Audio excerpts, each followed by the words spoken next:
So this book, sorry for the shaky camera. I'll get this on this very small table.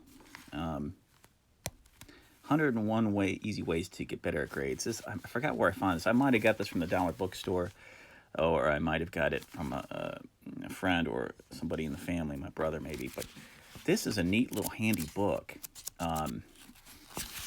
It's just so simple, and it really goes over the basics. It's nothing pretty, it's very straightforward, and I like that. It's kind of like a small paperback book of pulp fiction on, ways to get better grades.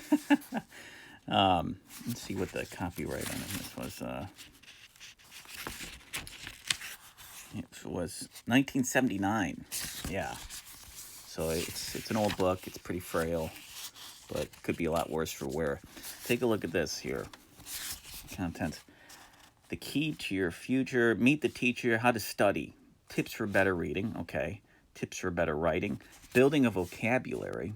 Finding information. Taking tests. Index. Let's take a look at the index, because all books need a good index like this. Yeah. Passive voice. Questionnaire. Reading. Scanning. Skimming. Which is kind of like a form of speed reading, really. So much packed into a small little book here. What to do when you have a part-time job and you're trying to study.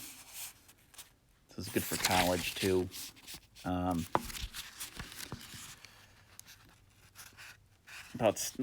Tips about studying on the weekends. That's something you usually are never taught. Where should you study?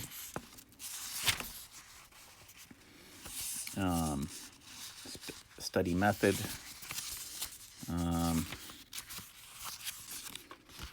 Tips for better reading, of course. Is slow reading a problem? Things you wouldn't think of, and very handy to go through. How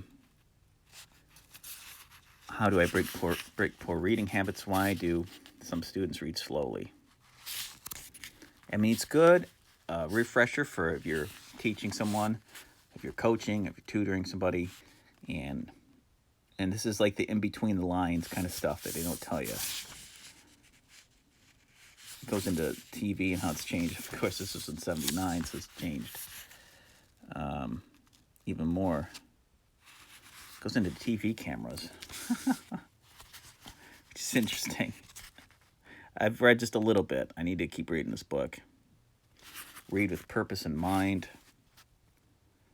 Let's see. Let's go through the chapters. There's just so much stuff. I can make such a longer video. Building a vocabulary. I've got another book on vocabulary that's similar to this, but bigger.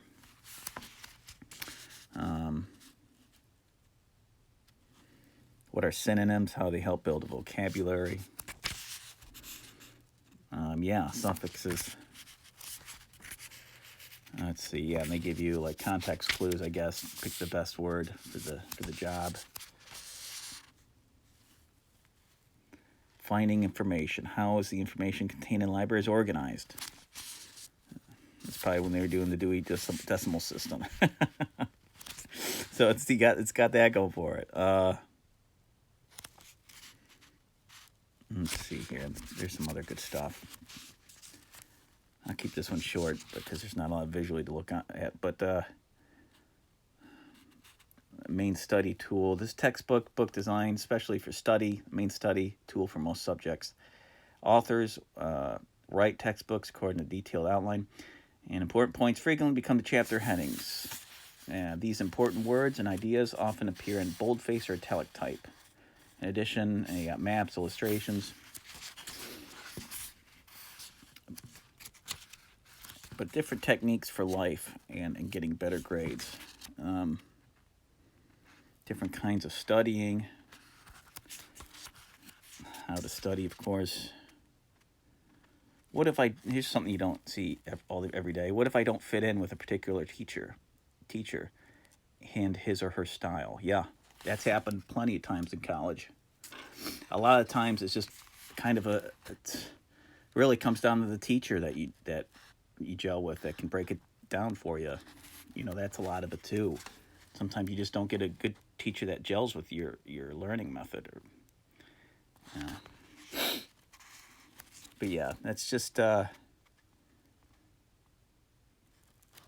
just a lot of good stuff in here for such a small book. So if you find this anywhere in a bookstore, I recommend you check it out. It's another good one to have in your arsenal if you're a tutor or a teacher. Maybe you're a parent trying to tutor your kid, or an older brother trying to help your younger brother out. Help a brother out. And yeah, so there you go. Keep learning.